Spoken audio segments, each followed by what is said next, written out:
Entertaining America. This week on Entertaining America, Richard Goblin, one man's triumphant return to cock. The Sherman octuplets, a Venturis man says he's slept with them all. Plus, noise, speed, danger, cursing, and patriotism finally come together this weekend at the All-America Drunk Driving Cup.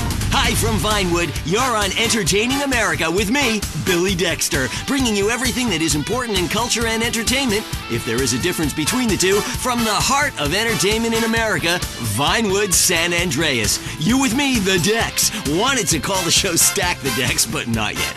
Kiflum. Anyway, great. Big show for you this week. Controversy, they'll be giving me a Pulitzer. Anyway, today, we've got some great guests. First up, we speak to troubled action hero Jack Howitzer. Then we have a live phone link up with a very special guest, modern-day Lazarus, a man back from the grave now making it as an extra in major motion pictures. Then, I will explain the secrets of the universe to everyone. But first up, Stack the Dex, in which I, Billy Dexter, meet the entertainers in the news. Kiflum. Jack Howitzer, once the biggest star in America, but the last 3 years have been unkind. People describe him as a dinosaur, an action hero relic from the 80s, a muscle-bound Neanderthal, and my favorite, the most stupid gorilla in the jungle. Jack, welcome to the show. Kiflum. Good to be here, Dex. Pleasure. Yeah. So your movies Exploder and Annihilator got America through some tough times, and I was also a huge fan of 0 Seconds to Death Time. Thank you. But many say your new film has gone too far. No, this is a romantic comedy with drama. It's got action. It's got a heart. That's what's most important, I think. Okay, well, let's take a listen to the trailer. All right, let's roll that. He was a man at war with himself, fighting a war that someone else lost. It's over, Tim! The war's over! It's never over! You've seen him wipe out millions of Cambodians in Exploder.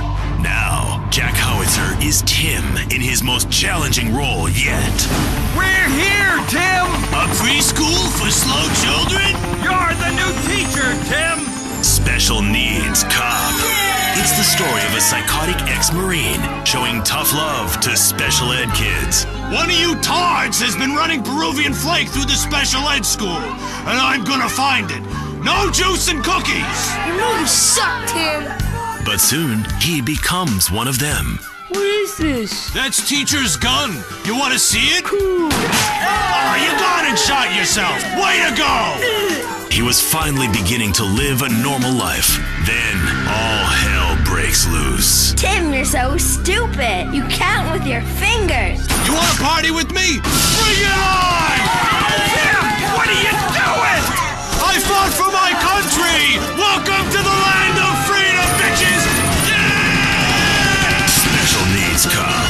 He had a lot to learn. This film cannot be rated. Wow, that's terrible! No wonder our studios are surrounded by protesters. How could anybody find that offensive? No, Jack, it's appalling. Your insensitive portrayal of disabled people makes me physically sick, and the idea of you calling someone slow-witted is, frankly, laughable. Hold on. Drugs It's are a laughable. problem throughout all of society, and I fight them by any means necessary. Yeah, but you use drugs. No, I'd rather die than use drugs. I use steroids and some recreational blow, but I got the funds for it. I got the money. Yeah, don't you think you're just a little out of touch? Whoa, yeah. I'm rich and I work in Vinewood, okay? I'm not out of touch. Action, weightlifting, and killing foreigners. That never goes out of style, Dex. My last film, okay, Loincloth, about a wrestler who's dropped into Thailand and I saved the world by teabagging the bad guys. That's a spare